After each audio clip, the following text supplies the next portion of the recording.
The greatest trick the devil could ever play is to convince you that hell does not exist. We live today in a society that mocks the very idea of hell. Advertising, billboards, and commercials would have you to believe that hell is nothing more than a bikini-clad party with free alcohol and people having plenty of fun. People in an angered state and maddened rage will tell each other to go to hell, not realizing what it is that they're saying. If you're to walk in today to some of America's most prominent churches and look at the most prominent pastors, they refuse to preach hell because hell is abrasive and annoying, and people don't want to listen to it. And yet I would remind you today that a fire alarm in its very nature is abrasive to the ears and annoying to the mind. But it has a purpose and an intent, and that is to warn people of imminent danger. And so it is that even as you hear my words today, they might be very abrasive to your heart, something your ears don't want to hear. But I can promise you the intent of my words today is to wake you up to the fact that hell is a reality, that hell is a result of bad choices made here on earth. But it doesn't have to be that way. Jesus Christ wants you to spend eternity with Him in heaven. But I even look at the red letters of the Bible, the words of Jesus as He spent His time here on earth, and I see that Jesus spent 11 times more talking about hell, warning of its danger, than He ever spent talking about the glory of heaven. In fact, I would ask you this: why would Jesus die on a cross the way that He did? Why would He suffer such a brutal death, the Creator, the Christ, the God of all of the universe wrapped up into flesh? Why would He step off His throne in heaven and come to a sinful earth to die for mankind? I don't think He would die just so you could have prosperity and a new Mercedes-Benz, but He died on a cross, nails in His hands and a crown of thorns on His head, nails in His feet, a spear through His side, 39 stripes on His back. He died because He realized that hell was a reality for you and I. But He wanted to give us an escape. He wanted to give us a way. In fact, I would ask you this. I notice in the words of Jesus a man that wasted not a word, a man that did not lie, nor did he exaggerate. And when I find Him speaking of hell,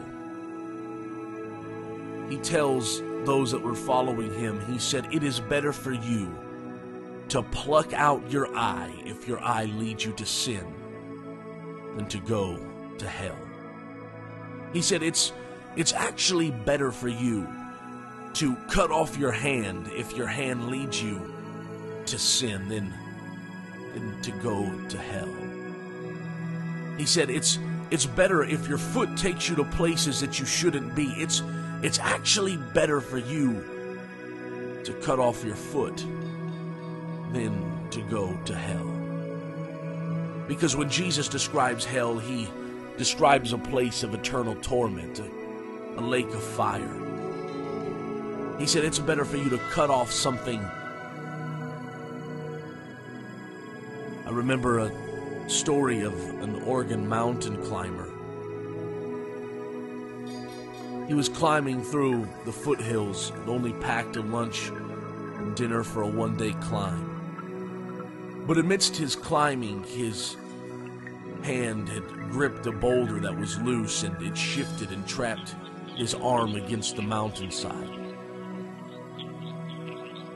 He lay there trapped for 1 day, and then 2 days. Help didn't come. He was there 3 days.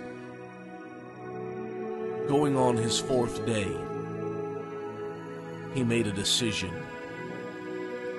He took out a Swiss Army pocket knife and began to slowly cut through the flesh, through the bone, until finally he had cut off his hand. He bandaged it up, put a tourniquet around his arm, made his way down the mountainside until he found help. But I'll never forget when he was sitting there in that interview and they said, "At what point did you decide to cut off your hand?" He said, "At the point that I realized that I could either die with my hand or I could live without it."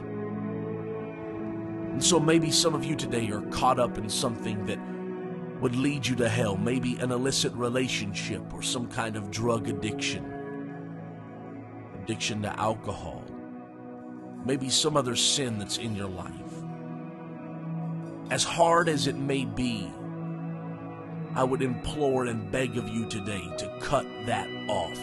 Cut off that relationship with that man or that woman or that bottle of alcohol or that drug. Whatever it is in your life. Don't wait another day. I know it's so easy sometimes because we feel as though we're immortal and we're never going to meet death, or even if we do, it's a long ways off. We'll live to the ripe old age of 60, 70, or 80. And so we tend to say, someday I'll do that. Someday I'll get right with God. And yet I would tell you that someday will never come.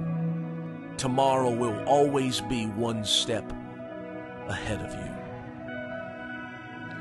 I close with the story of a young boy, 13 years old, living in the southern tip of Illinois. He was a good kid. He made his parents proud. Good, upstanding family. Lived on the right side of town. Parents were involved in the community. He never did anything bad or got into too much trouble. Yet it was that at 13 years old, he started hanging around with some of the wrong kids from his class. One day it was that while they were at school that one of his so-called friends found out that the drug dogs were going to be making their rounds through the school that day. He took his small bag of marijuana and placed it in this 13-year-old boy's backpack. Algebra class, the drug dogs came. They found the drugs in this unbeknown boy's backpack. They take him to the principal's office. He's suspended from school. The embarrassment and the shame that day as he walked home,